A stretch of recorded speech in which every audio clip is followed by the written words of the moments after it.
Capítulo 26 de Mateus, versículo de número 20.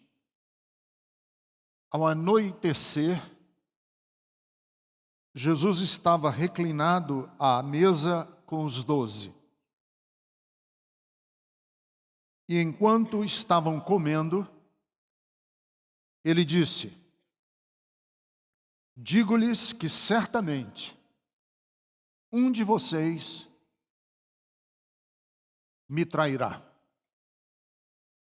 Digo com certeza que um de vocês me trairá.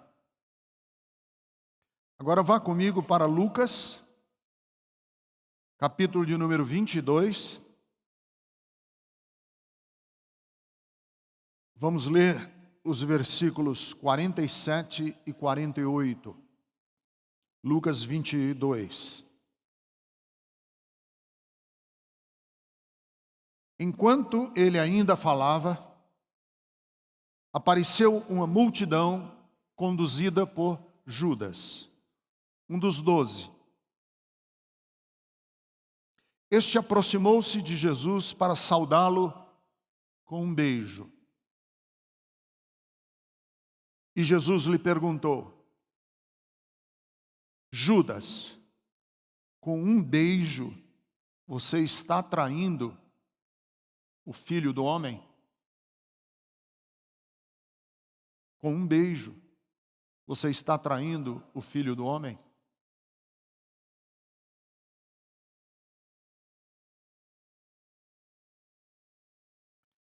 Existem várias maneiras de trair.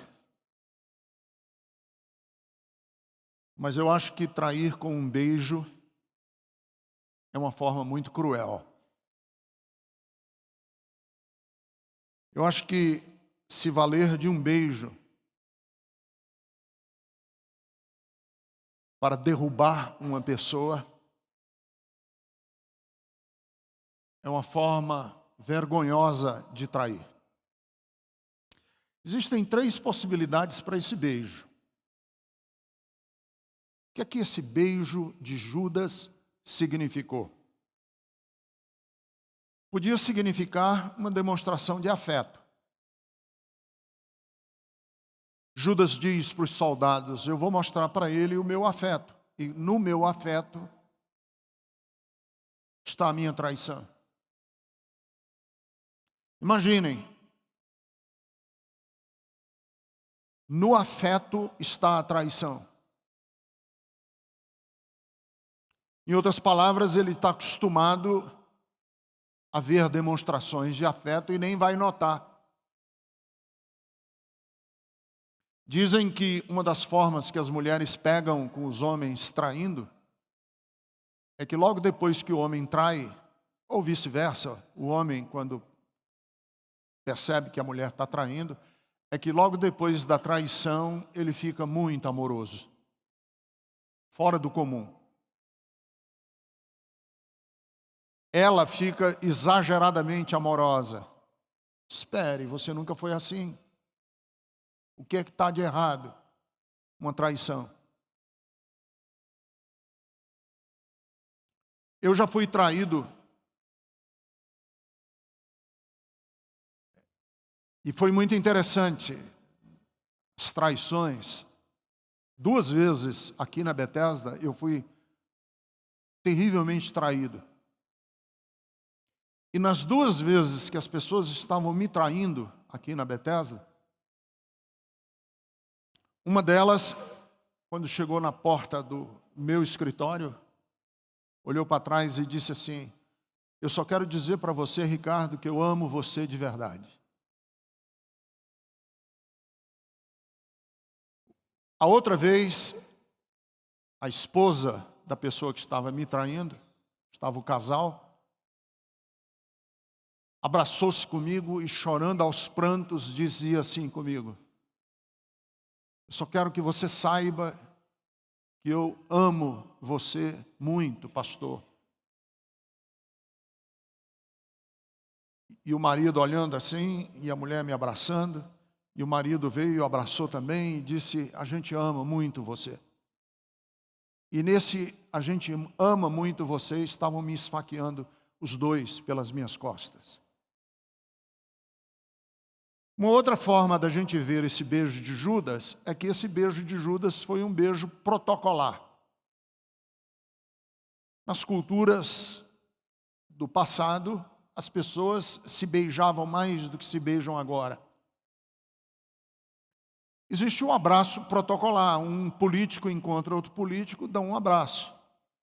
Você aperta a mão das pessoas e, ao apertar a mão, é um aperto de mão protocolar.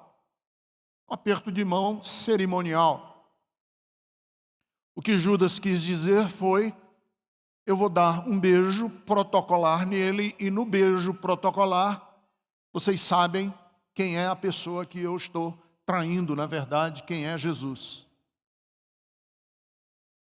O ruim do aperto de mão protocolar é que, muitas vezes, os nossos gestos de afeto são uma maneira da gente fugir do outro e fugir das relações de intimidade, e assim fica mais fácil a gente, quando quiser trair. Então, muitas vezes, nós vivemos num mundo assim, protocolar. Não iludam-se vocês que você tem 1000 pessoas no Facebook, essas 1000 pessoas no Facebook não são seus amigos. Eu tenho 49 mil e tantas pessoas que me seguem no Twitter. 49 mil e tantas pessoas. Fiz o lançamento de um livro meu, na livraria da Vila, num shopping aqui de São Paulo. Convidei os meus 50 mil, na época não eram 50 mil, mas vamos supor que fossem 30 mil. Convidei os 30 mil, sabe quantos foram? 2. Em outras palavras, essas amizades são amizades protocolares. E isso é terrível quando você pensa que na igreja nós estamos deixando de ser corpo de Cristo, comunidade de Jesus, templo do Deus vivo, família de Deus, e hoje nós somos assistentes, espectadores. Porque ser espectador e ter afetos protocolares é muito mais fácil no dia que você quiser ir embora. Hoje é muito fácil a gente querer ir embora das nossas relações, porque o amigo que você trata e você tem na internet, basta apertar o botão delete e ele desaparece, nunca mais você vê. Basta você dar um bloco e ele some, porque você nem sabe qual é a cara dele, porque às vezes nem tem cara, só tem um desenhozinho do esmilinguido lá e você nem sabe quem é a pessoa. Então é muito fácil nas nossas relações, por isso que a gente não é amigo de ninguém no prédio da casa da gente. Tem muita gente que mora em um prédio e não conhece os vizinhos. Nem o vizinho do andar de cima, nem o do de baixo, nem os do lado. Por quê? Porque fica mais fácil você, tendo apenas bom dia, e o clima, e o horário de verão, e o calor, e falta de chuva, essas conversinhas triviais, fica mais fácil você, quando quiser, negar, sumir, desaparecer, não dar mais notícias, você faz isso. Então nós vivemos num mundo em que as nossas amizades e as nossas relações passaram a ser relações protocolares. Nós somos amigos protocolares, amigos cerimoniais uns dos outros, mas não amigos de verdade. Somos membros de igreja, mas somos membros de igreja protocolares, não de verdade. Eu tenho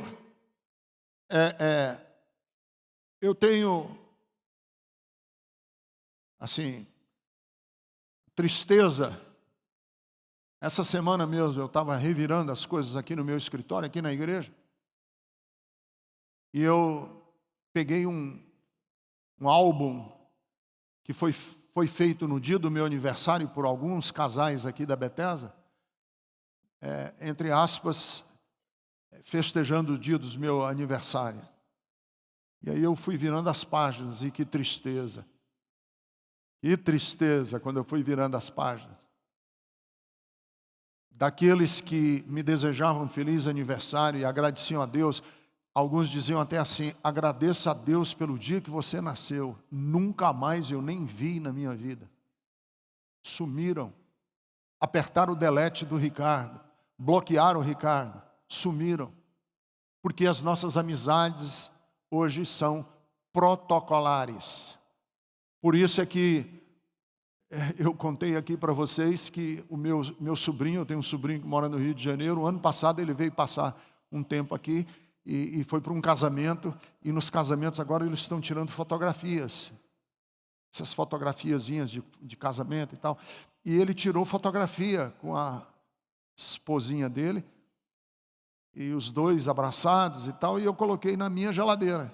Um ano depois, eles vieram me visitar de novo.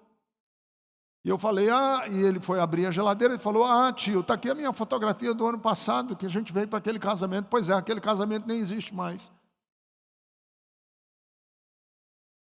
A fotografia minha e da minha esposa estão aqui na sua geladeira, mas o casal já não é mais casado, um ano depois. E eu falei assim, brincando, né?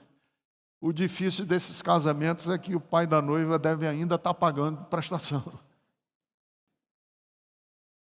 Talvez a gente precise admitir que traição não se aplica apenas a marido e mulher. Que o conceito de traição é muito mais amplo. E que é possível, sim, amigos traírem amigos, filhos traírem os pais traírem os filhos. Eu mediei, há algum tempo, uma questão familiar, e eu fiquei triste de ver o pai dizer para o filho, dizia assim: você não tinha o direito de fazer isso comigo. Um pai dizendo isso para um filho. Trair é mais comum do que nós podemos admitir ou queremos admitir. Mas a Bíblia fala sobre o oposto da traição, que é a fidelidade. O antônimo, o oposto, o inverso da traição é a fidelidade, ser fiel. A tentação de trair acontece sempre no momento em que nós nos vemos diante de decisões. Ninguém trai por cachorrice. Ninguém trai por maldade. Ninguém é traidor porque simplesmente é mau caráter. Não. A traição acontece num movimento, muitas vezes, da nossa alma que a gente não percebe. Por exemplo, quando a gente está diante da felicidade ou do sofrimento, você chega numa esquina da sua vida e você está diante de ser feliz ou sofrer. Qual é o que você escolhe? Qual que você e eu e todo mundo escolhe? Você está diante de sofrer ou ser feliz? Qual que você escolhe? Claro que todo mundo escolhe, a não ser que você seja um masoquista. Ninguém aqui é masoquista, ninguém gosta de sofrer. Se você está numa encruzilhada, numa esquina, e você tem que pegar a avenida felicidade ou a avenida sofrimento, você vai pegar a avenida felicidade sempre. Só que nem sempre pegar a avenida felicidade é simples. Às vezes, para pegar a avenida Felicidade tem um preço. Quando você vai dobrar na avenida Felicidade, alguém diz assim: epa, para ir nessa estrada da felicidade, você tem que magoar alguém, você tem que ferir alguém, você vai ter que chutar alguém. E é neste momento que acontece a traição.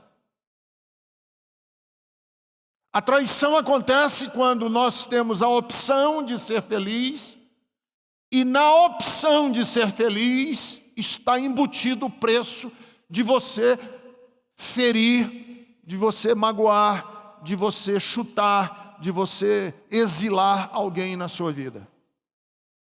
Ela só acontece quando nós nos vemos diante da real possibilidade de evitar um sofrimento nosso, mesmo que o sofrimento do outro seja e vá acontecer. Por que eu digo isso? Porque eu fico me perguntando, sinceramente, o que é que se passou na cabeça de Judas? O que é que se passou na cabeça de Judas? Eu pergunto a mim mesmo, como é possível alguém trair Jesus? Você diz assim: não, o fulano traiu você, Ricardo. Fulano traiu o pastor Mário. Beltrano traiu o pastor Will. Porque o fulano Beltrano não são lá grandes coisas, mas nem o Will, nem o Eliel, nem o pastor Ricardo Gondim são também grandes coisas. Mas trair Jesus?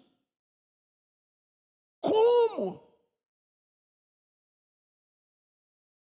Como é possível que um homem que desfrutou da intimidade de Jesus, ganhou a confiança de Jesus, porque Judas era o tesoureiro do grupo, era ele quem cuidava do dinheiro, das finanças de Jesus. Jesus tinha que comer, tinha que viajar, tinha que se vestir. Quem é que pagava? Jesus tinha um tesoureiro no grupo.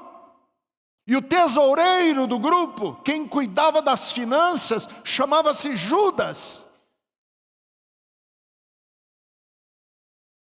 Judas partilhou da intimidade. Judas viu Jesus orar. Judas entrou no lugar da oração de Jesus com ele. Judas viu Jesus abalado pela dor. Quando ele se comoveu pela filha de Jairo, quando ele se compadeceu pelo filho da viúva de Naim, Judas viu, ele viu a humanidade de Jesus, ele viu Jesus nos momentos de compaixão, quando ele teve compaixão de um cego que estava pedindo esmola numa esquina de uma cidadezinha michuruca chamada Jericó. Ele viu a aflição do coração de Jesus. E aí tem uma pergunta que não quer calar: por que ele traiu? Porque se a gente entender por que ele traiu, a gente entende vários processos de traição. Judas traiu Jesus por razões lógicas. Preste atenção no que eu vou dizer. Toda traição tem uma lógica. Toda traição tem uma lógica por detrás. Tem uma justificativa. Tem um arrazoado. E Judas traiu porque ele foi racional. Que ele pensou. A traição, ao contrário de muitos, porque teve um rapaz aqui na Bethesda que engravidou uma menina. E os dois vieram conversar comigo. Os dois solteiros, ele com 19 anos, ela com 18, vieram conversar comigo. Pastor, a gente nem sabe como foi que aconteceu. Eu digo: eu sei. Porque a gente vinha pela avenida e a gente viu um motel e o diabo fez a gente entrar no motel. Eu digo: diabo não. não foi o diabo. Ninguém trai porque o diabo. Ninguém faz as coisas por impulso. Foi sem querer. Não, não, não, não. Tem uma lógica por detrás. E qual era a lógica de Judas? Para que Judas o traísse. A lógica de Judas era o seguinte: ele entrou no grupo de Jesus com expectativas diferentes. Os apóstolos constantemente se perguntavam: quando é que ele finalmente executará o que ele veio fazer? Jesus. Quando que Jesus finalmente vai expulsar os romanos do nosso país? Quando que Jesus finalmente vai estabelecer o trono de Davi? Quando ele vai reinar sobre o mundo? Quando é que Jesus será o grande soberano sobre a humanidade? Quando? Eles tinham essa expectativa. Todos eles. Os apóstolos começaram a perceber que o caminho de Jesus não era o caminho que eles queriam, os apóstolos queriam. Jesus está tomando um caminho que nós não queremos que ele tome. Que nós achamos que está errado ele tomar esse caminho. Qual era o caminho que Jesus estava tomando e que os apóstolos acharam ele está nos enganando? Ele não age. Ele não opera aquilo que a gente espera que ele operasse. Ele perde tempo com cegos, ele perde tempo com coxos, ele perde tempo com surdos. Como é que ele acha que com essa gentalha, com essa gentinha, com esse povinho pobre, ele vai mudar o mundo? E eles começaram a criar dentro deles um sentimento de frustração. Muitas traições nascem da frustração. Jesus está se deixando absorver demais com coisas que não são essenciais. E nós estamos cansados de esperar pelo reino terrestre da prosperidade, da independência política. Porque quando Jesus faz milagres, os milagres de Jesus só têm força nas pessoas, nos indivíduos. Não são políticas. Os milagres de Jesus não são políticos, eles não têm força de mudar o mundo. Agora ponha-se na cabeça de Judas. Se eu fosse de uma igreja pentecostal, eu dizia assim: meu irmão, olhe para o vizinho do lado direito, do lado esquerdo e diga assim: hoje você é Judas. Não, mas não vai fazer isso não. Ponha-se na pele de Judas, cada um de vocês. Você está com expectativas de que ele vai ser senhor do mundo. Ele vai destronar o Império Romano, que era uma máquina de guerra. Jesus vai ser mais poderoso do que César é poderoso em Roma. Aí Jesus vem e diz assim: ponha-se no lugar de Judas. Você está lá ouvindo ele pregar. Aí Jesus diz assim: o reino de Deus é como uma pérola no estojo de um mercador de pérolas.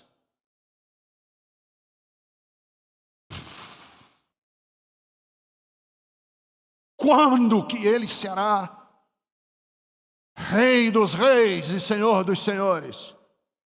Aí Jesus diz assim: o reino de Deus é como um baú enterrado num terreno baldio. Quando que a gente vai expulsar romanos do nosso território, ouvindo ele falar coisas do tipo: felizes os pobres? Põe-se no lugar de Judas. Felizes os mansos, felizes os que choram, felizes os pacificadores, felizes os perseguidos por causa do meu nome. Põe-se no lugar de Judas. Quando a gente se coloca no lugar e na pele dos apóstolos, a gente consegue perceber que a mensagem de Jesus era desestimulante.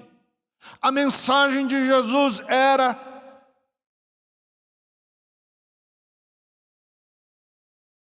de jogar os braços para baixo e dizer: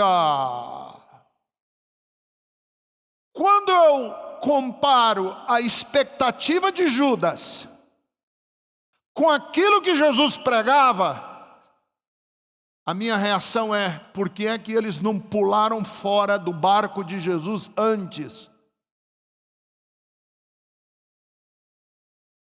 Ele não é idealista, a mensagem de Jesus é ingênua, é escandalosamente simples.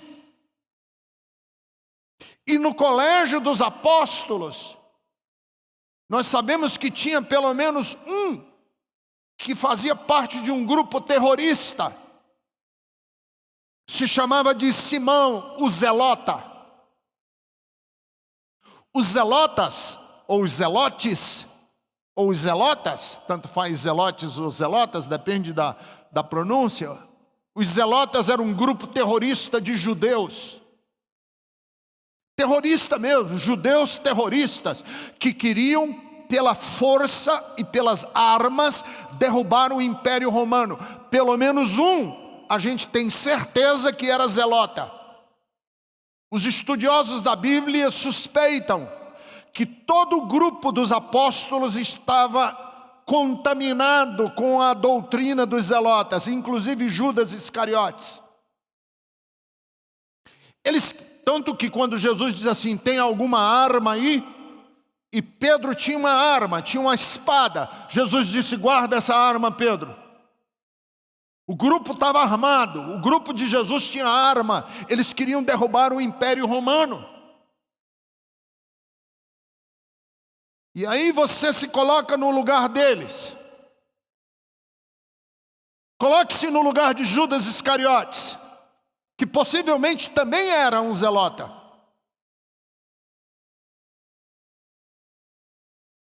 Abra a Bíblia comigo. Evangelho de João, capítulo de número 6, versículo de número 15. Olha que texto interessante da Bíblia. João, capítulo de número 6, versículo de número 15. Depois de ver o sinal miraculoso que Jesus tinha realizado, o povo começou a dizer: sem dúvida, este é o profeta que devia vir ao mundo. Versículo de número 15, olha que texto interessante. Sabendo Jesus que pretendiam proclamá-lo rei, à força, retirou-se e ficou sozinho no monte. Consegue imaginar a cena? Jesus multiplica pães e peixes. O povo vê o pão e o peixe multiplicado. Pense nessa cena. A multidão de judeus reunidos num lugar, todos parecendo torcida organizada do futebol quando faz assim. Todo mundo gritando: rei, rei, rei, Jesus é o nosso rei, rei, rei, Jesus é o nosso. E olha os olhos de Judas Iscariotes, olha os olhos dos zelotas. É agora, vamos tomar, porque este homem tem não apenas poder sobre o povo, ele tem poder junto com Deus, e ele pode convocar anjos, ele pode convocar as milícias celestiais, e a gente vai esmagar Roma. E aí Jesus vai e some para ficar sozinho no monte.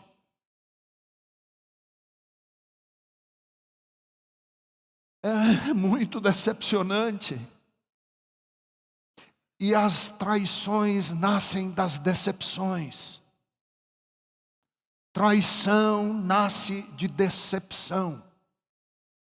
Você não cumpriu aquilo que eu esperava que você cumprisse. Jesus vai para o monte chamado Tabor. No que ele ora, o seu corpo resplandece. O texto nos diz que no monte Tabor, Lucas capítulo de número 9, os discípulos ficam extasiados. Ele é o Filho de Deus, a roupa dele está brilhando mais do que uma roupa branca lavada pela melhor lavanderia do mundo. Brilha mais do que o sol no esplendor do dia, a roupa de Jesus. É Ele, é Ele. Ele é o Messias, Ele é o Senhor dos senhores. E aí eles veem que dois indivíduos estão conversando com ele no Monte Tabor. Elias, Moisés e Elias. E quando eles afinam o ouvido para saber sobre o que eles estão conversando sobre a morte de Jesus. A morte não é sobre ser rei, é sobre a morte. Ponha-se no lugar de Judas. Mas tem uma outra razão porque Judas traiu Jesus. Ninguém trai por pura maldade. Sempre tem uma lógica por detrás. Ninguém trai por impulso. Sempre tem uma lógica por detrás. Judas traiu porque os interesses pessoais dele foram frustrados. O primeiro ele traiu porque as expectativas messiânicas foram frustradas. Mas ele traiu também por causa dos interesses pessoais. Vejam, os discípulos muitas vezes, quando estavam com Jesus, eles perguntavam assim: que vantagem nós vamos ganhar desse negócio? Vantagem, assim, o que a gente vai levar com isso? Várias vezes. Teve uma vez que eles se reuniram e na cara dura, na cara de pau, chegaram para Jesus e disseram assim: Senhor, quem é o maior no reino de Deus? Como é que a gente fica grande? Como é que a gente fica maioral? E teve uma passagem também em Mateus, no capítulo 22, que a mãe de dois dos apóstolos, isso aqui é um cúmulo. A mãe, isso aqui dá uma... Will aqui, que é psicanalista, dá um debate de psicanálise tremendo. A mãe de marmanjos, a mãe de homem crescido, foi lá para Jesus e disse assim: Senhor, eu queria te pedir uma coisa.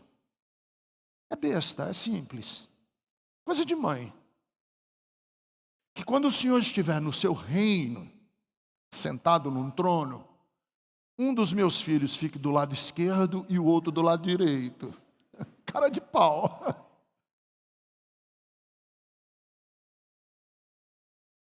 Ordena que um dos meus dois filhos se sentem.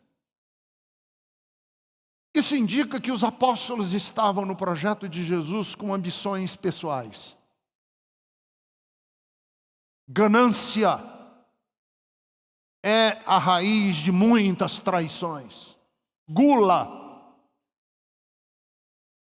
Voracidade. Sabe o que é voracidade? Os vorazes. Voracidade é como ave de rapina. É como abutre, é como urubu quando vê a carniça, tem voracidade. São as hienas nas carcaças dos cadáveres de animais. Voracidade.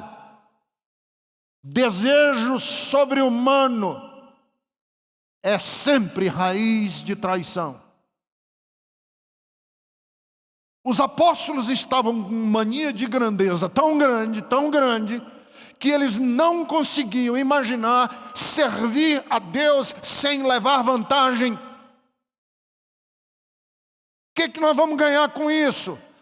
E infelizmente, queridos, essa ainda é a lógica religiosa que está nos dias de hoje. O que eu levo com isso? E se você me propor que eu vou ganhar 100 vezes mais, e que eu vou ganhar plantando, eu vou ganhar, eu vou semeando, eu vou ceifar, sim, aí você me tem. Mas esse negócio de gratuidade me dá uma preguiça. Servir a Deus por nada, isso é para santos. Eu não sou santo, eu sou um cara guloso na vida, não me diz respeito. Tanto que em Atos dos Apóstolos eles insistem, já depois de Jesus morto, Jesus ressurreto, em Atos dos Apóstolos, capítulo 1, versículo 6, Jesus está para ser tomado, para ser levado para os céus. Os apóstolos chegam para Jesus e dizem assim, babando no canto da boca: dize para nós se é agora que o Senhor vai restaurar o reino a Israel. Nessas perguntas eu me admiro que só Judas tenha traído. É verdade, Pedro o negou e todos os outros o abandonaram. Porque ninguém quer servir por grandeza humana. A gente só serve quando tem alguma coisa embutida que supra a nossa gula.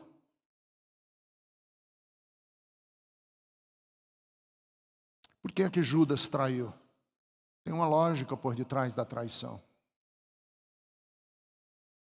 É que sempre, quando nós estamos em situação de desvantagem, tem um mecanismo interno nosso que diz assim, mas não é possível que eu vá sair de mãos abanando. Não é possível que eu vá sair de mãos abanando. No desencanto, tem sempre a tentação de tirar algum proveito.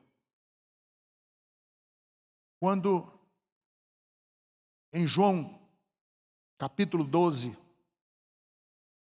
eu queria que, já que a gente está lendo a Bíblia, vá para entender a cabeça de Judas, é importante. João capítulo 12, leia comigo.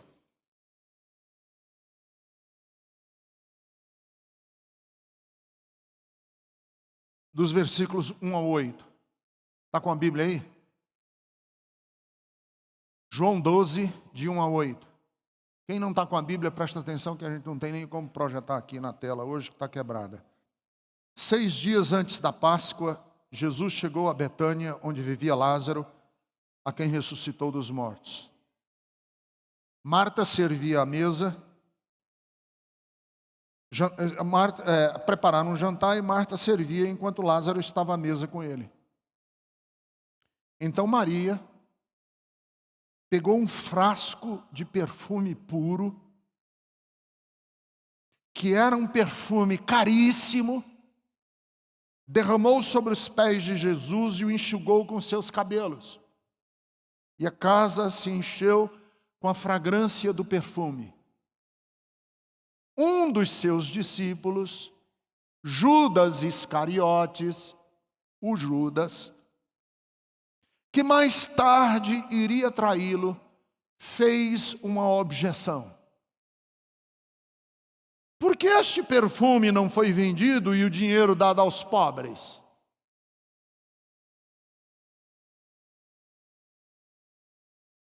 Seriam 300 denários. Só para vocês terem ideia, um denário era o salário de um trabalhador por um dia. 300 denários, o trabalhador tinha que trabalhar 300 dias para pagar o perfume que Maria quebrou aos pés de Jesus. Mas aí João, que escreveu o Evangelho, disse assim, mas ele não falou isso porque ele se interessava com os pobres. É porque ele era ladrão. Sendo responsável pela bolsa de dinheiro, ele costumava tirar o que nela era colocado. Ele já vinha roubando fazia tempo. Judas ficou furioso. Isso aqui é um momento pequeno burguês,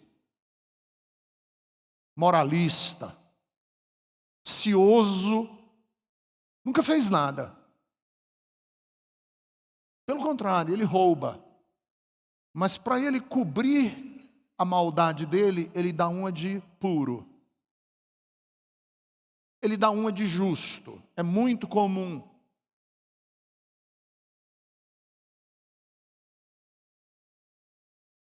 Na cabeça de Jesus é assim. Porque Jesus disse, quando a mulher quebrou o perfume, Jesus disse, não, ela está quebrando esse perfume, preparando o meu corpo para a morte. Caiu a ficha. Caiu a ficha na cabeça do João, do Judas Iscariotes. Ele vai morrer. Tanto que ele vai morrer, que essa mulher intuiu corretamente, derramando perfume sobre o corpo dele.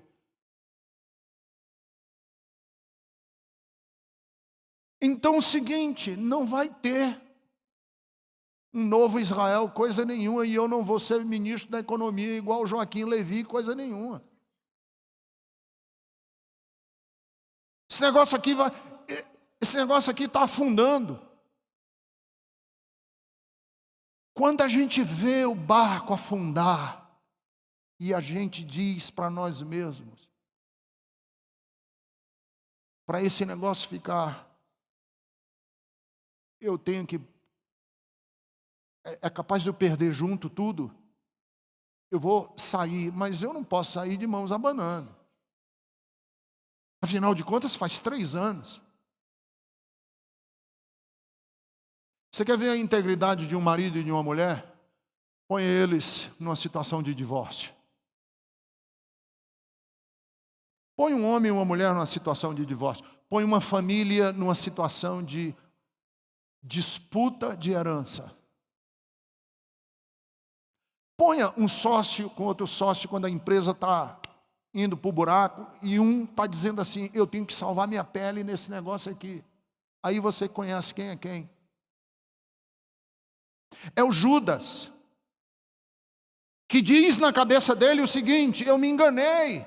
Eu achei que esse projeto ia me catapultar, ia me jogar para as estrelas, eu ia ser o máximo, eu ia ser o tal, eu ia ter tudo o que sempre pensei e agora o negócio está fazendo água, eu vou sair pelo menos com 30 moedas de prata.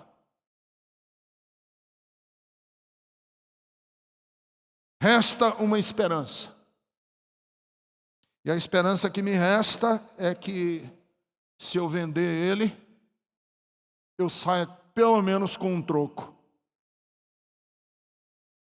E ele trai o Filho de Deus. Ele trai a pessoa mais maravilhosa que o mundo já conheceu.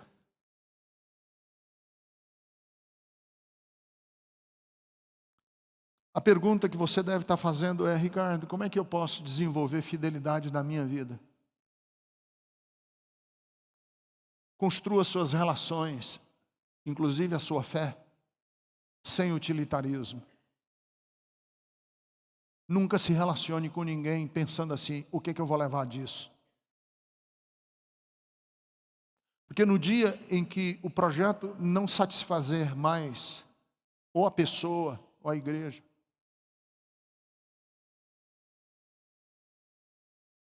você pula fora. Você abandona. Você dá as costas. Eu tive já um caso de uma pessoa que nasceu uma criança com deficiência.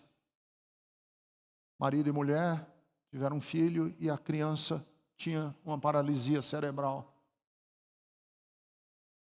Quando o negócio começou a ficar difícil, a criança tinha espasmos, a criança não tinha coordenação motora,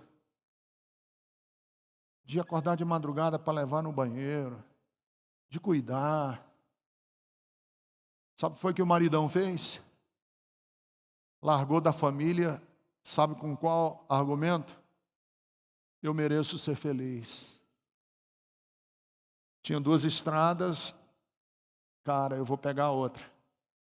E largou a mulher, porque precisava ser feliz e a vida me deve felicidade. Isso é uma relação utilitária que ele tinha entrado nesse casamento. Era uma relação torpe, é a relação de Judas. Ele está no grupo apostólico. Não tenha nenhuma relação com Deus, sabe por quê? Porque vai passar ainda tempo na sua vida que você vai passar pelo vale da sombra da morte. Em que você vai ter, como Jesus, que gritar naquela hora de absoluta escuridão, que São João da Cruz, um dos místicos do cristianismo medieval, chamava de noite escura da alma, em que você não ouve nada, em que não tem ninguém, em que você olha para o céu e o céu está blindado, e que não tem voz de anjo, e que como Jesus você vai gritar o que ele gritou na cruz: Lama, lama, sabactani, meu Deus, por que me desamparaste? E aí nesta hora, eu quero saber se você vai trair, ou se você vai dizer como disse Jó: contudo eu sei que o meu Redentor vive, e que por fim se levantará sobre a terra. Porque senão a gente chuta as pessoas quando elas não são mais úteis, quando elas não nos servem mais. A gente chuta Deus quando a gente acha que... Eu vejo pessoas, conversei com uma pessoa essa semana, e a pessoa disse, Jerusa falou, cadê? Você nunca mais veio na Bethesda? Ah, tanta preguiça. Eu falei, com Deus, a pessoa falou, tanta preguiça. Não é terrível? É tanta preguiça que me dá, eu estou cansado e aí eu não quero saber. Porque não é mais útil. Porque a relação se dá só no utilitário. E eu vou terminar. Fidelidade, eu defino fidelidade como a virtude de preservar aquilo que um dia me foi valioso. Diga assim, agora eu quero que você diga assim, fidelidade é preservar aquilo que um dia foi precioso para mim.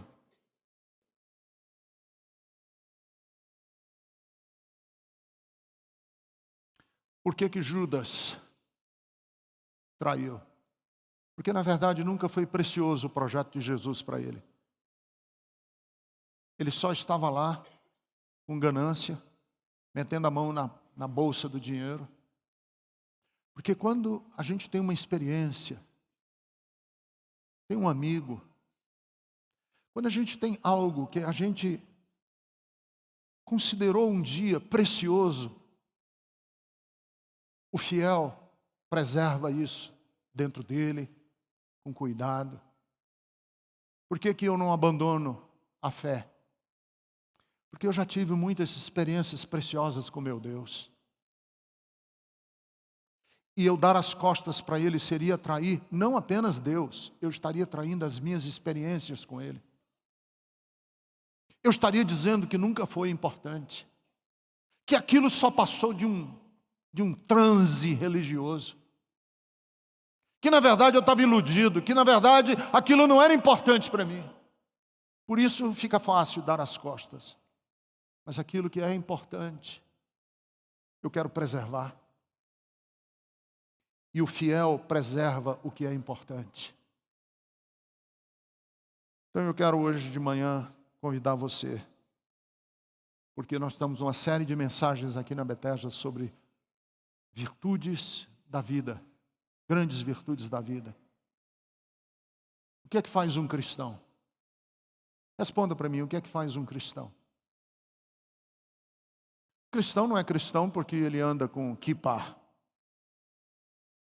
ou porque ele cortou a pele do prepúcio do pênis, se ele é macho. Isso não faz de você um cristão. Não faz de você um cristão porque você anda com burca, como fazem as mulheres muçulmanas. O cristianismo não tem uniforme, nós não temos farda. O cristão não anda com a farda igual como andam os mormons, de camisa branca e de gravata pelo meio da rua. Você vê passar na rua, você diz, aquele é um mormon. O cristão não tem farda, não tem uniforme. O que faz o cristão? Aí você pode dizer para mim, fala em línguas estranhas. Não, nem todo cristão fala em língua estranha.